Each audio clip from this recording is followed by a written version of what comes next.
I think social media can have a big impact on the way that musicians write, specifically their online communities.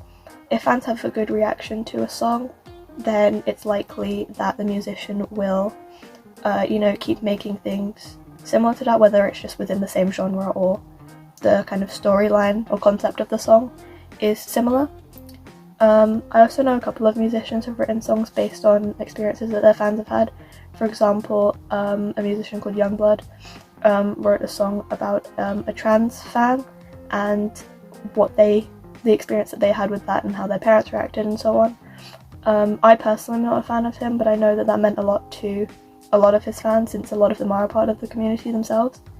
And I know the song had very mixed reactions, as things tend to online, but I think that's something that was very impactful. And yeah, I think that's a good example of what I'm trying to talk about here. Do you think there's a big difference between the amount of males versus females who work in the music industry? And there's even less people who are openly part of the LGBTQ+ community that work within music. As someone who's part of the community myself, and as someone who wants to work in the music industry in the future, those stats make it seem a lot less attainable, which is really sad to see.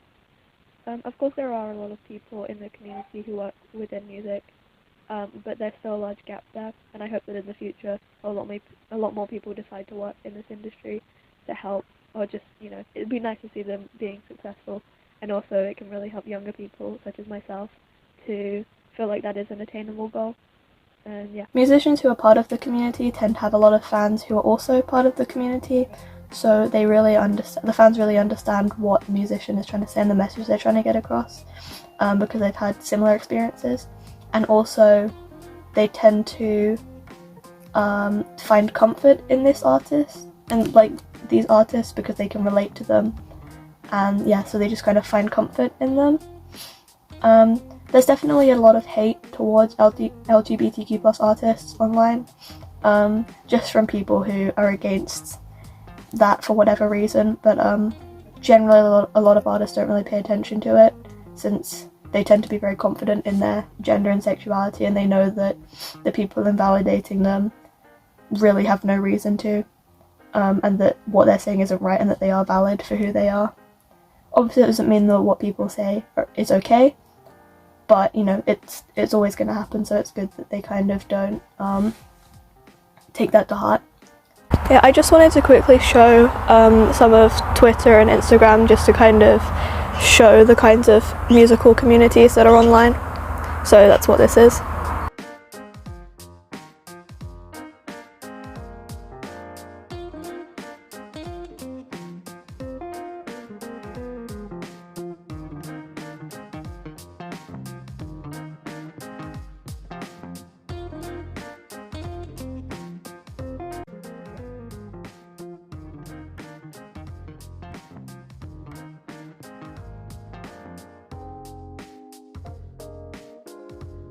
Although there are a lot of negatives within communities online, I also see a lot of positives.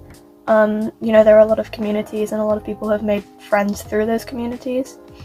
I myself met my best friend through us liking the same band and running fan accounts because of those bands and just being within those communities. And although we don't necessarily share all of as many interests as we did then, we're still best friends, and that wouldn't have happened if it wasn't for these online communities.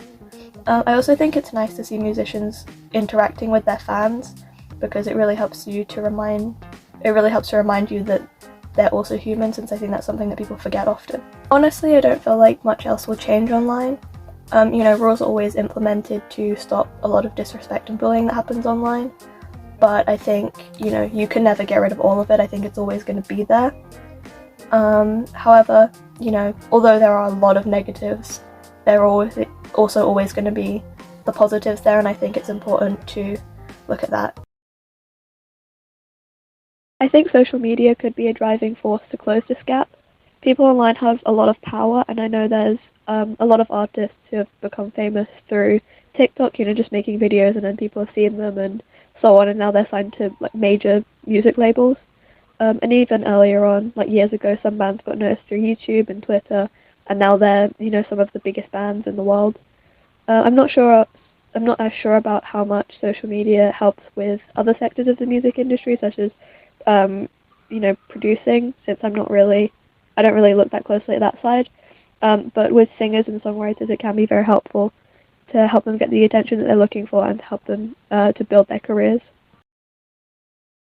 I might just be on the good side of social media, but I honestly don't see a huge difference in how people are treated based on their gender online. I'm aware that there is a lot of sexism and misogyny that happens online, and that it happens a lot, definitely way more often than it should. But I just don't really, I'm not really on that side of social media, so I don't really see it, but I'm aware that it exists. Um, and obviously I wish it didn't, but it's something that people have to deal with often. I do see that a lot of people get hate because, there are always people who are mad about others' success, which is really sad to see. It would be nice if people could just be happy for each other, but that's not always the case, especially online, since people feel overly comfortable sharing their opinions and just saying things that you would never say to someone in person. I'm a fan of a lot of musicians who are pretty active on social media. For example, a band called Waterparks, who are a relatively popular band. The lead singer interacts with fans online, specifically on Twitter, a lot, and I believe his online presence has really helped the band to grow to the size that they are today. So I feel that they're a good example of the topic that we're talking about here. Another group that I want to talk about briefly is a K-pop group called Stray Kids. They don't have their own individual accounts on the well-known social media platforms such as Twitter and Instagram, but they do have apps that are specific to K-pop groups, and the company that they are under has an app called Bubble, which is almost similar to Twitter in a way, and most of the members are very active on there. There's also an app called VLive. This is a live streaming platform for K-pop groups. It's very similar to YouTube, but with some slight differences. They are also very active on there. They go live often to interact with fans. The oldest member, Chan, goes live every week to interact with fans and just to talk about what's going on and show support for fans. He listens to music on his lives too, and he's shown support for female artists and artists who are part of the community multiple times, which is really nice to see. The last artist that I want to talk about is Jessie Page. She isn't a full-time musician, she's more of a YouTuber, but she has been leaning a lot more into doing just music recently, and she herself is a part of the community.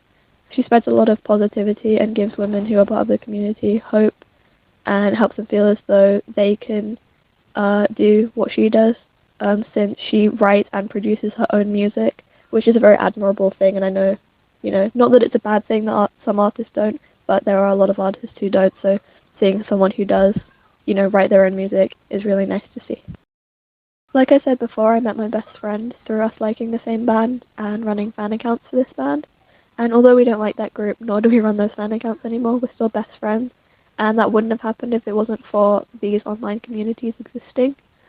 But the communities can also be sad sometimes. I made a lot of friends through certain bands that I mentioned earlier in this, but I've ended up leaving those communities and losing those friends due to people being disrespectful online, and also I'm someone who loses interest in things very quickly, so when I lost interest, those people didn't necessarily want to be friends with me anymore, since they just wanted to be friends with people who liked the same things as them. And although I understand that to an extent, it's not something that's easy to understand for someone who is, maybe 13 years old, which I was at the time. Although I'm not upset about those things anymore, it was definitely something that affected me at the time and made me see social media and the communities within social media in a slightly more negative way.